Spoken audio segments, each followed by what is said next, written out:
get started, my friend.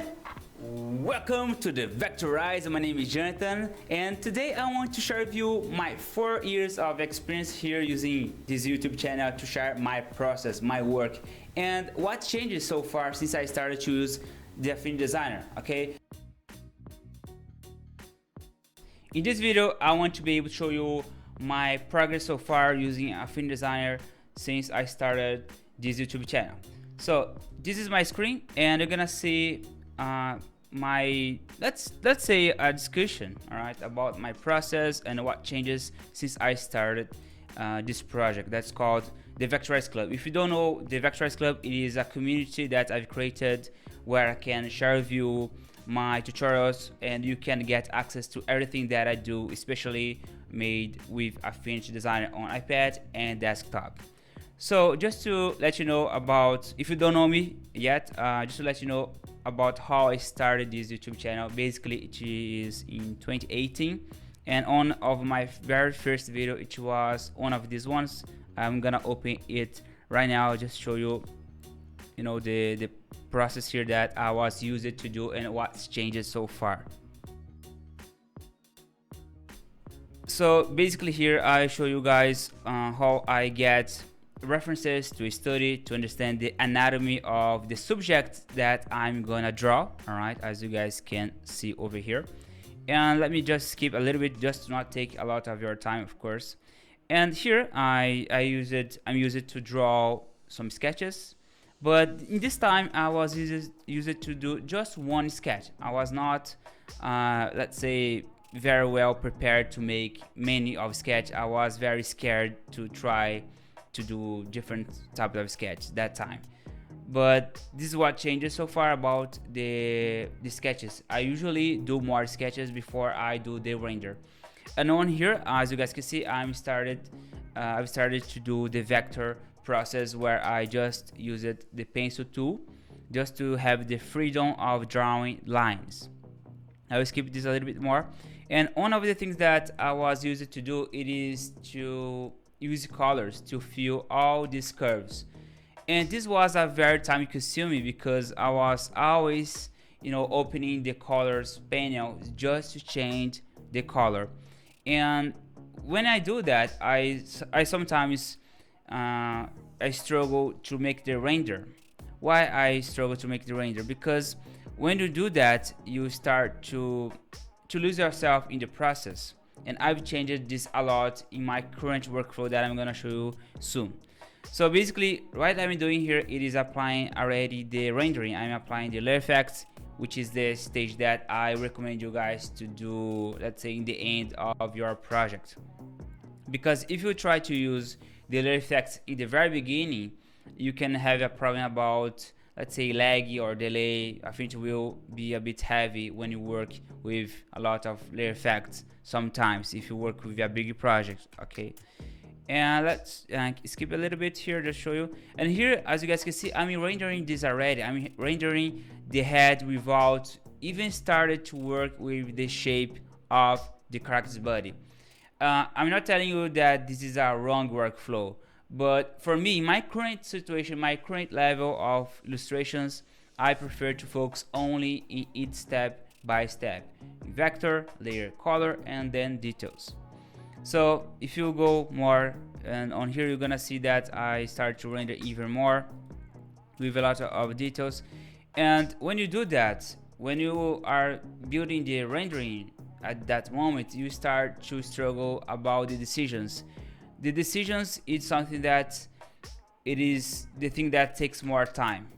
I mean, you're gonna back and forth and change a lot of your design because you are facing, oh my gosh, this is not going in the direction that I want to go.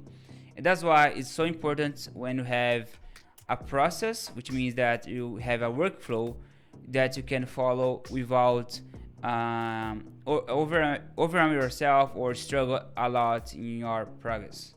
Let's just skip a little bit about these parts here. And yes, I did here a lot of shapes, and then I've created the shading, and then I've just managed and arranged all the layers. And that's it for this part of my old process. Now we're gonna talk about my current workflow that I'm working more right now. Just to let you know now about my current process, how this is working right now. To give you a quick introduction about this process, I always recommend you guys to start at least with a lot of references. Search for references, because the references is the thing that's gonna help you to have ideas. Without references, we're not going to have ideas.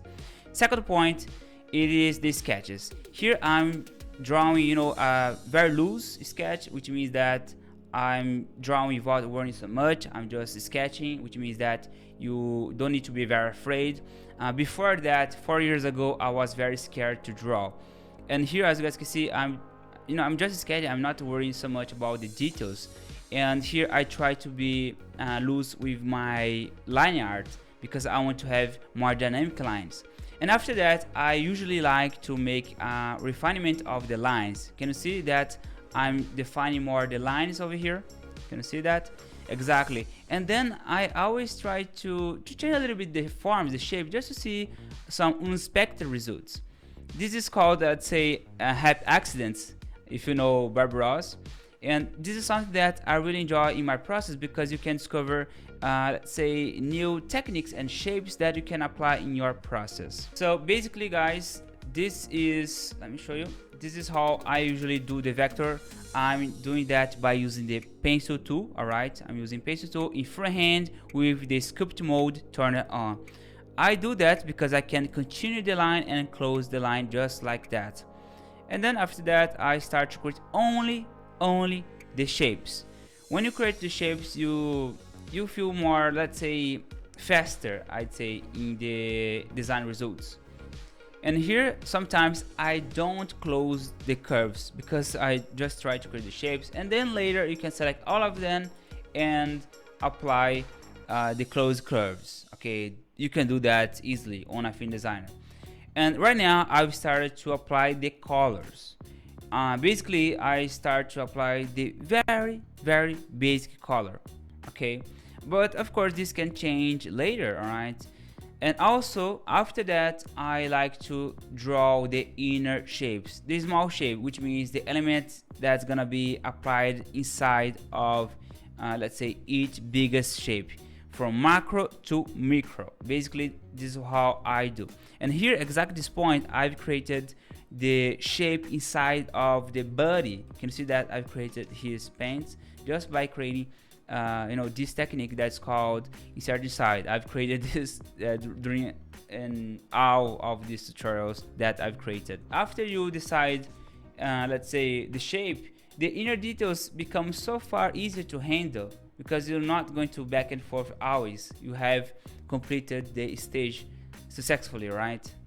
And as you guys can see, once you have a workflow, things become so far simple. You don't struggle a lot in your process. Okay, getting back on here, my friend, I've started to apply in this point some paintings. All right, this is just a quick let's say speed painting, just show you how it works.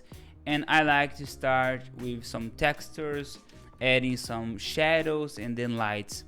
This means values. All right, after you create the shape, you can add values to your subject, the object that you're creating, since characters, everything that you are creating. If you want to give form, you need to go with values. Value is very important.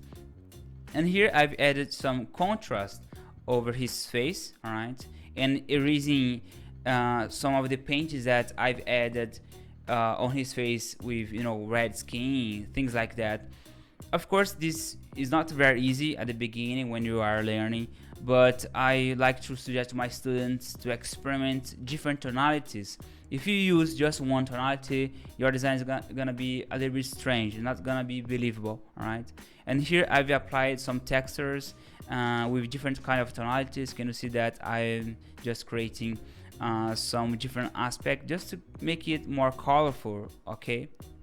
And right now I'm just adding some textures above of everything, and then I'm applying the blend mode. The blend mode will add more texture feeling, which is very creative for the style that I'm creating. Let's say that you are creating for children book, and children book has that kind of aspect of watercolors.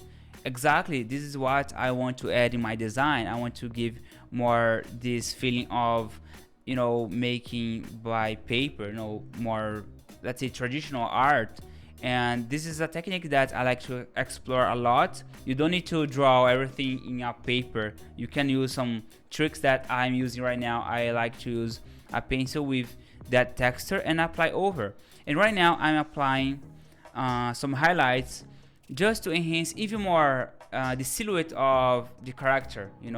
It's pop out more the contrast in between the elements. Right, I hope this makes sense. And right now I'm adding more tonality on his cheek and add more highlights on his body, and that's it. It was a very basic process. Can you see that in this process it was very fast and very fluid, because of the workflow that I've created since the sketch with fearless, let's say fearless sketch, also with pencil tool, just focus on the shapes, and later just the colors in the basic color as much as you can, and then the inner shapes, focus it in just details, and later you add the textures and values, simple like that. All right,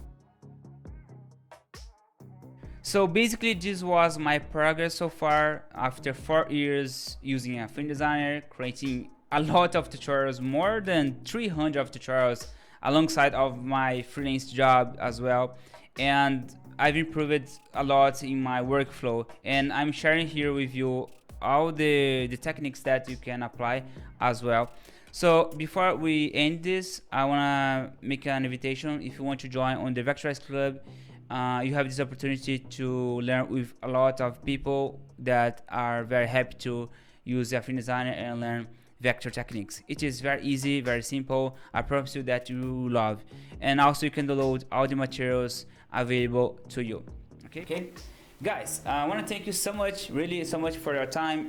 Remember that this is a very simple, let's say, kind of content that I've decided to bring here.